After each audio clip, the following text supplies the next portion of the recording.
още не е пълен. Да. Пак ще се включим по-късно. Хора, 3-0 за Испания.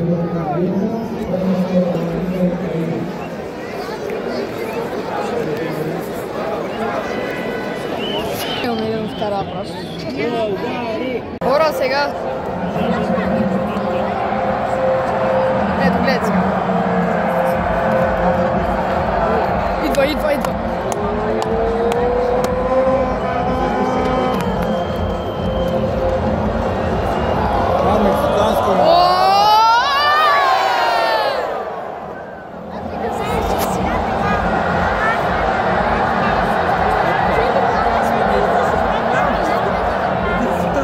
Хора, тръгнах ви от стадиона, още сме в София.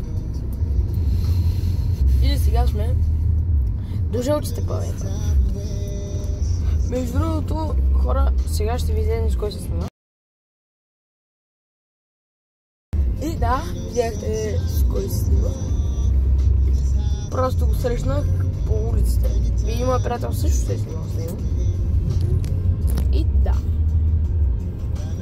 Задърсването е пълно, а България загуби 3-0. Това беше очаквано след голове на Орязабал, Микел Мерино и Кокорея. И Амалето нищо не направи, честно казано. Въртя по фланговите поле не прави. Ние вкарахме гол от центъра, ама не са зачети. Направихме една Дунавска вълна. Обобщаваме всичко от мача. И защото бях в сектор Б и уния в сектор Г почна да пеят някакви песни на ЦСКА.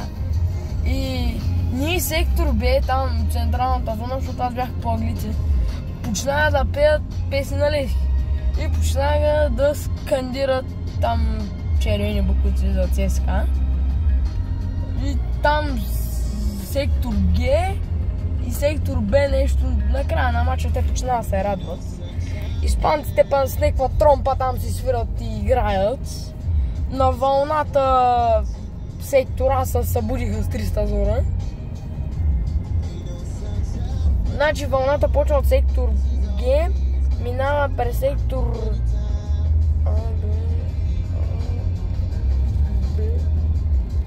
минава през В сектор, през Б, през А и между другото гостите от Испания също направиха те вълната. Ето гора. Сега вече се прибираме към село. Има много запалянковци. Чакайте само хора да се придвижат малко насам, защото тачи да не го фащам в кадър.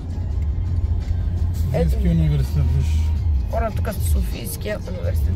Ето е тук за финовичи. Запалянковците. Да, хора. Еми, тук някъде вече ще приключи влога. Все още не казвам чао. Но да. Хайде.